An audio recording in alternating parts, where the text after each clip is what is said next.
Amén. Doncs anem a passar al temps d'ensenyament. Els nens i les nenes poden pujar a dalt a la seva escola dominical i també dono pas al David Portillo, si pot sortir aquí al davant.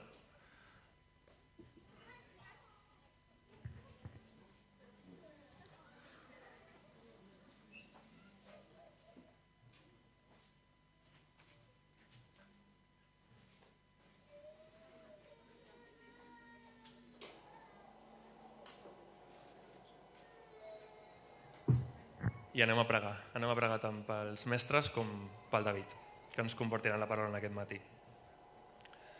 Gràcies, Pare, perquè podem seguir aquí a la teva presència. Et vull posar a les teves mans d'una forma molt especial, tant tots els mestres de l'escola dominical com pel David, Senyor. Que tu parlis a través de tots ells, que el teu esperit estigui amb ells, que siguis tu qui els guiï, i que tu obris les nostres ments i els nostres cors de tots els adults i de tots els nens perquè puguem rebre el que tu ens hagis de dir a cadascú en aquest matí.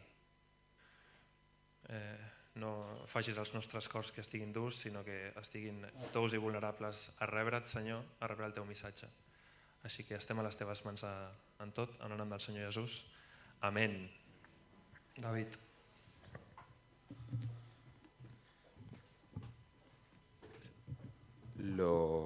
Lo bueno de cómo hemos empezado el culto es que me puedo tomar un minuto, ¿verdad?, para prepararme. Pero no, simplemente antes de empezar quiero decir que me hace bastante ilusión ser el primero que predica y teniendo a gente sin mascarilla en la iglesia, sin metacrilato. Entiendo que no hemos acabado la pandemia, pero bueno, estamos en proceso de ello. Y también simplemente pues una recomendación: llevamos 2 años usando mascarillas y hoy os puedo ver la cara y vuestras reacciones y vuestros bostezos, así que por el bien de mis nervios y de mi confianza en mí mismo, porfa, intentemos pues controlar esta parte porque sí que estoy nervioso, ¿vale? Bueno, pues hoy acabamos una miniserie de 4 predicaciones sobre encuentros apasionados con Jesús que cierro yo. A diferencia de Manolo, yo no me voy a atrever a predicar en un pasaje que no me ha pedido el pastor, así que sí que me ceñiré al pasaje que se me ha dado hoy, pero sí que le voy a agradecer que mencionara la resurrección el domingo pasado, porque el pasaje que vamos a estar hablando hoy habla de la semana justo después de la resurrección. Comienza el domingo de resurrección noche y acaba al domingo siguiente. Por tanto, estamos un domingo después de la resurrección de Jesús, así que está alineado. Una cosa que siempre pasa, creo, cuando preparamos una predicación, cuando preparamos un estudio bíblico o hasta cuando pasamos por un mal momento en nuestras vidas, estas cosas nos obligan a ir a la palabra y realmente a estudiarla y a batallar con ella, ¿no? Tristemente yo lo suelo hacer más porque necesidad de alguna actividad que tengo en la iglesia que preparar que por crecimiento propio, y esto es un área de crecimiento para mí. Pero os voy a decir una cosa: si hoy consigues salir el 10% de enchufado de lo que yo salí al acercarme a este texto, y cómo cambia Dios nuestra visión cuando realmente nos acercamos a la palabra con ganas de aprender y dispuestos a cambiar nuestra visión, realmente la palabra habla. Escuchaba un podcast esta semana, sí, estoy intentando parecer moderno escuchando podcast, pero decía: los jóvenes hoy en día queremos escuchar la voz de Dios, no sabemos escuchar a Dios. Y el tío que entrevistaban dijo: es fácil, lee la Biblia en voz alta y estás escuchando la voz de Dios, ¿no? Así que vengamos con esta actitud ante la palabra de hoy, ¿vale? Nos encontramos, como digo, después de la resurrección de Jesús. Hasta el momento Jesús se ha aparecido 3 veces. Se ha aparecido a María, como ha leído Pau. Se ha aparecido a 2 discípulos que van camino a Emaús. Y finalmente se ha aparecido a los discípulos escondidos en Juan 20, 19 al 23, que es el pasaje justo que va antes del que vamos a estar hablando hoy, Jesús se aparece a 10 de los discípulos que están escondidos detrás de la puerta. Y finalmente, domingo noche, domingo de resurrección, entra nuestro personaje protagonista en escena, entra Tomás. Y hoy vamos a estar hablando de Tomás en su gran mayoría. Estaremos en Juan 20, 24 hasta el 31 y vamos a leer el pasaje que nos toca hoy. Pero Tomás, uno de los 12, llamado Dídimo, no estaba con ellos cuando vino Jesús. Le dijeron pues los otros discípulos: «Al Señor hemos visto». Él les dijo: «Si no viere en sus manos la señal de los clavos, y metiere mi dedo en lugar de los clavos, y metiere mi mano en su costado, no creeré». 8 días después, una semana para nosotros, 8 días después estaban otra vez sus discípulos dentro y con ellos Tomás. Llegó Jesús, estando las puertas cerradas, y se puso en medio de ellos y les dijo: «Paz a vosotros». Luego dijo a Tomás: «Pon aquí tu dedo y mira mis manos, y acerca tu mano y métela en mi costado, y no seas incrédulo, sino creyente». Entonces Tomás respondió y le dijo: «Señor mío y Dios mío». Jesús le dijo: «Porque me has visto, Tomás, creíste. Bienaventurados los que no vieron y creyeron». Hizo además Jesús muchas otras señales en presencia de sus discípulos, las cuales no están escritas en este libro. Pero estas están escritas para que creáis que Jesús es el Cristo, el Hijo de Dios, y para que creyendo tengáis vida en su nombre. Hasta este momento, en Juan, en el Evangelio que estamos tratando hoy, Tomás había aparecido 2 veces, en Juan 11, 16 y también en Juan 14, 5. Y el discípulo que vemos hoy es un discípulo un poco diferente al que habíamos estado viendo en anteriores ocasiones. En esas ocasiones no vemos a un discípulo inseguro, vemos a un discípulo devoto, un discípulo motivado, pero sin entender bien cuál era la misión de Jesús en la tierra. La visión que tenía Tomás seguramente fuera de una visión más humana, de un Mesías más humano, una visión que Jesús seguramente no acababa de cuadrar con lo que él tenía. También, si nos fijamos en Tomás, podríamos decir que es un personaje muy millennial, es un personaje muy modernito para hoy en día. Lo podríamos tener en nuestra congregación y podría tener pues menos de 30 años. Bueno, millennials, bueno. Pero Tomás, yo creo que buscaba una revolución, buscaba un líder, era un fanboy de un líder un poco no convencional para su momento. Podemos a lo mejor compararlo con seguidores que hoy tenemos de Greta Thunberg o Elon Musk, y realmente creía que su líder iba a cambiar el mundo, pero su líder seguramente no lo iba a cambiar como él quería que lo cambiara. Otra cosa en la que creo que se parece a nosotros de hoy en día es que en el momento que comenzaron las dificultades, tiró la toalla, perdió la esperanza y se rindió. Podríamos decirlo que es una buena descripción de muchos de nosotros hoy en día. Tenemos una capacidad muy corta de motivarnos y de mantenernos y perseverar. Pero creo en general que como iglesia hemos sido injustos con Tomás. Me encanta decirlo así, un statement tan grande, ¿no? 20 siglos de iglesia y yo digo que hemos sido injustos con Tomás, porque muchas veces Tomás es conocido como el discípulo Tomás el incrédulo. Pero os voy a decir otra cosa. Los otros 10 no tienen pinta de ser grandes héroes de la fe tampoco, porque estaban escondidos detrás de una puerta. Pero a Tomás le ha caído el muerto. Es más, leemos en Mateo 28, 17, cuando justo antes de la ascensión de Jesús, 40 días después, por tanto, en el futuro del pasaje que nos estamos encontrando, y este es un versículo, el típico, que nunca miramos. ¿Por qué? Porque la gran comisión es el 18, por tanto el 17 no lo vamos a leer. Pero me gustaría, simplemente para hacerle justicia a Tomás, leer desde el 16. Y Mateo 28, 16 y 17 dice: «Pero los 11 discípulos se fueron a Galilea, al monte donde Jesús les había ordenado.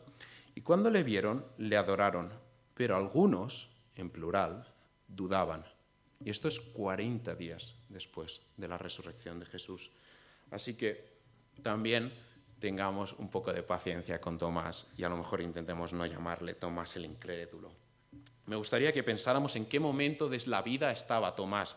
Estaba en un momento muy complicado. Pongámonos en su piel, en el versículo 25. Ha estado viviendo durante 3 años y pico con Jesús y con el resto de sus discípulos, pensando que Jesús era el Mesías prometido al pueblo de Israel. Y de repente, aquello que había puesto su esperanza muere. Hasta ese momento en la historia, jamás alguien había resucitado. La muerte era el fin. Por un segundo, nosotros como creyentes pensemos que Jesús muere y un año después seguimos teniendo su cuerpo muerto. Esta es la mentalidad que Tomás estaba teniendo. ¿No seríamos también nosotros un poco incrédulos o dudaríamos un poco? ¿No se nos estarían derrumbando todos los esquemas de nuestra vida en cómo hemos montado y cómo hemos decidido ciertas decisiones, toda nuestra cosmovisión? Simplemente lo explico porque me gustaría que nos pusiéramos en la piel de Tomás y sintiéramos lo que él debía estar sintiendo. Tomás había perdido la esperanza en Jesús. En ese momento pensaba que Jesús era un hombre más. Jesús había muerto. Pero ante la noticia que le dan sus amigos, el resto de discípulos, de que Jesús estaba vivo, hay algo que cambia en Tomás, porque pasa de no estar con los discípulos a estar con ellos. Y me gustaría que pensáramos en cada uno de nosotros, en cómo reaccionamos cuando pasamos un desierto espiritual. Esto le podemos llamar diferente, pues falta de fe, malos momentos en la vida. También le llamamos cómo reaccionamos nosotros al pecado, ¿no? Y la tendencia natural es la de aislarnos. Pero esto es porque es lo que Satanás busca. Y lo vemos ya desde el principio de la creación. En Génesis 3:8, cuando Adán y Eva han comido de la fruta prohibida, leemos: «Y oyeron la voz de Jehová Dios que paseaba en el huerto al aire del día, y el hombre y su mujer se escondieron de la presencia de Jehová Dios entre los árboles del huerto». Aquí vemos que Adán y Eva se esconden de Dios después de pecar. Y hoy en día, pues nos pasa muy similar a lo que le pasaba a Adán y Eva. Nos escondemos, porque esto es lo que el Satanás quiere. Quiere que nos aislemos de Dios, quiere que nos aislemos de nuestra comunidad, de nuestra iglesia de fe. Pero esto no es lo que quiere Jesús. Esto es muy importante. Pensemos en qué hizo Jesús en momentos difíciles. Jesús no pecó, pero sí que fue tentado. Jesús pasó por momentos muy difíciles en su vida y seguramente el más complicado fue justo antes de su arresto. Recordemos que Jesús pide que pase de él esta copa. Pero leemos en Mateo 26, 36 y 38, al 38,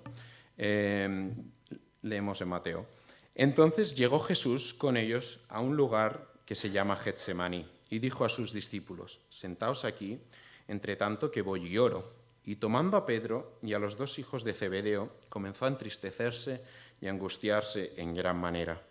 Entonces Jesús les dijo: Mi alma está muy triste hasta la muerte. Quedaos aquí y velad conmigo». Sigamos el ejemplo de Tomás, no el mío. Sigamos el ejemplo de Jesús. Si nos estás viendo desde casa, si estás aquí y estás pensando en que estás pasando un mal momento, si estás pensando en tirar la toalla, no te aísles de Dios. Dios quiere ayudarte. Y una de las formas más comunes en que esto lo hace es a través de su iglesia, a través de cada uno de nosotros, no de las paredes, sino de la gente que componemos la iglesia. Y también me gustaría que como iglesia reflexionáramos en qué hacemos con aquella gente que nos necesita, en aquella gente que duda, en aquella gente que está pasando un desierto espiritual. ¿Cómo estamos al lado de la gente que a lo mejor en ese momento no le apetece estar al lado nuestro. ¿Cómo lo hacemos? A mí me cuesta muchísimo, pero realmente Dios nos está pidiendo que estemos al lado de la gente que está pasando malos momentos, porque nosotros lo pasaremos y necesitaremos también a gente al lado nuestro en el futuro.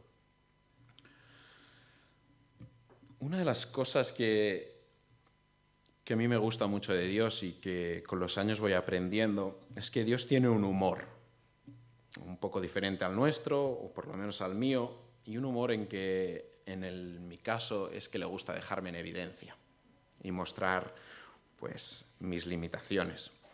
Y esto pasó ahora 2 semanas. Noemí y yo estábamos teniendo nuestro tiempo de oración semanal, domingo noche, y os vais a reír, pero yo estaba un poco rayado porque había perdido mis gafas de sol, ¿vale? Y Noemí me dice, oremos por tus gafas de sol. Y yo, a ver, cariño, no voy a molestar a Dios por una chorrada como esta. Bueno, Noemí ya sabe bien, no me hizo mucho caso, así que pues oró, para mi sorpresa, por mis gafas de sol. Y voy a deciros una cosa, a pesar que esto a mí me cuesta decirlo, en ese momento me acordé de dónde había dejado las gafas de sol. Y fue un zasca. Pero pasó algo más interesante, para girar un poco la tortilla a Noemí también. En ese momento estábamos esperando su pasaporte, porque Noemí pues, tiene muchos problemas y tiene 2 pasaportes, y los 2 estaban estaban con las autoridades británicas, pongámoslo así. Y Noemí venía al poco rato y realmente no podíamos hacer nada de tema papeleo de boda sin ninguno de los 2 pasaportes. Y ella me dice, el lunes no va a llegar mi pasaporte, estamos a domingo, porque te envían un mensaje antes de que llegue tu pasaporte. Como mínimo llegará el martes o el miércoles. Llevamos 8 semanas esperando, 7, llevamos un tiempo esperando, ¿vale? Pero sí que debía ya estar al caer. Pero bueno, oramos por su pasaporte.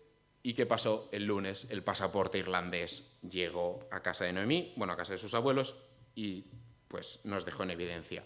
Dios puede hacer cosas, ¿no? Y me hizo reflexionar, y es algo que a mí me pasa muchas veces, y es que le ponemos límites al conocimiento de Dios. Y Dios lo sabe todo.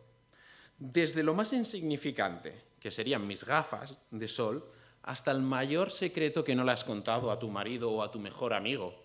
Dios lo sabe todo. También lo sabía todo de Tomás. Y lo leemos en el versículo 27, cuando Jesús está con los 11 y le dice a Tomás, pon aquí tu dedo y mira mis manos, y acerca tu mano y métela en mi costado. Y no seas incrédulo, sino creyente. Una cosa que va a costar, que voy a decir hoy, es que no hay ningún pecado en tu vida que Dios no sepa. Así que si tienes vergüenza, quieres esconderte de la vergüenza de eso, no sirve de nada, porque Dios lo sabe. Pero lo bonito y el privilegio que tiene Tomás en este caso es que Tomás toca el precio de su pecado. A pesar de que tú y yo no lo merecemos y que Dios sabe que no lo merecemos, por amor envió a Jesús a morir para que nosotros pudiéramos tener vida. Jesús fue crucificado para que nosotros pudiéramos tener vida, y Tomás tuvo la oportunidad de tocar el precio de su pecado. Nosotros no tenemos esa, pero sigamos avanzando porque también hay recompensa en ese punto.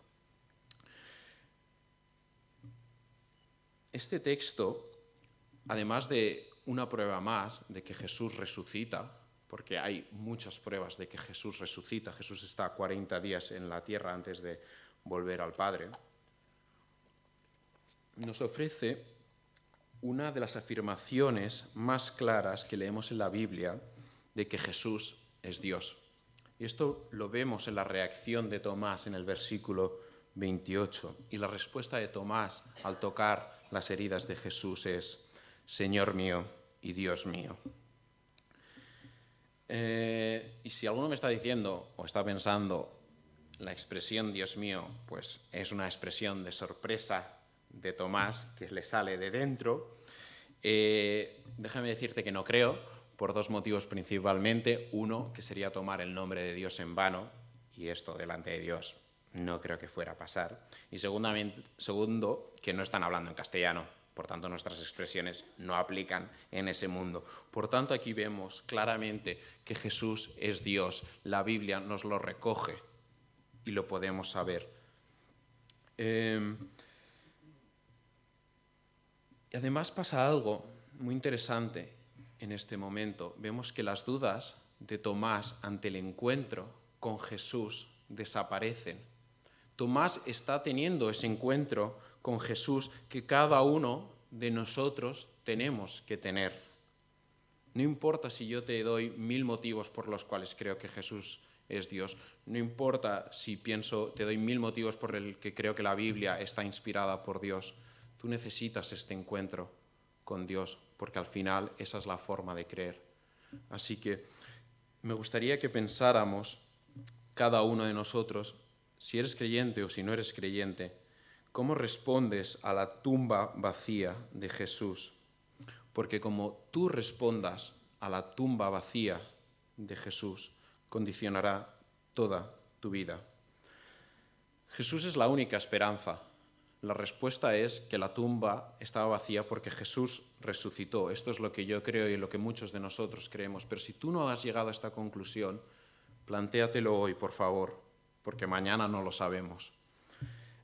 Si tienes dudas de que si Jesús es realmente Dios, si tienes dudas sobre la resurrección, te animo a hacer como Tomás, a juntarte con gente creyente, a que expreses esas dudas a gente cercana a ti. Y si me dices, no tengo gente cercana a ti, hoy hay 140 personas aquí, que voy a decir que por lo menos 80 estamos dispuestos a ayudarte en este caminar. Plantéate seriamente, como hizo Tomás, la resurrección de Jesús. Porque además, como tú respondas a esto, hay consecuencias y hay bendiciones también. Y esto lo vemos en el versículo 29. El versículo 29 es una de las dos bienaventuranzas que vemos en el Evangelio de Juan. Y va dirigido a nosotros, aquellos que no hemos tenido la oportunidad de ver a Jesús en carne y hueso, aquellos que no hemos podido ver que Jesús, vale. Vemos que Jesús es la marca claramente, hasta para nuestros hermanos sordos lo marcan como las heridas.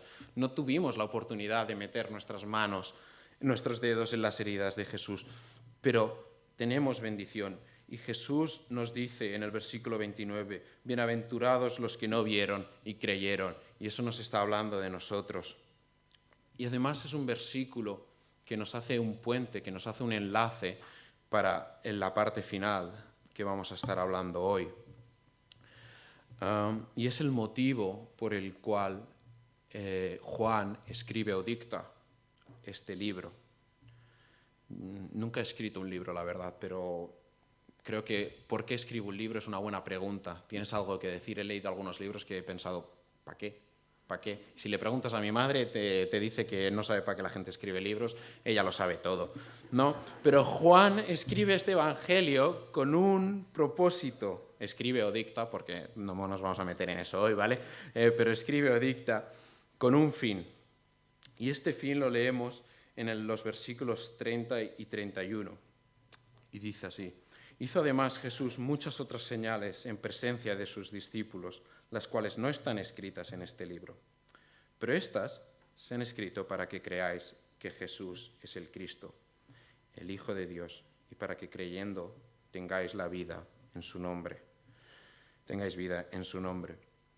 El Evangelio de Juan, el objetivo del Evangelio de Juan es que tú tengas ese encuentro que Tomás tuvo con Jesús.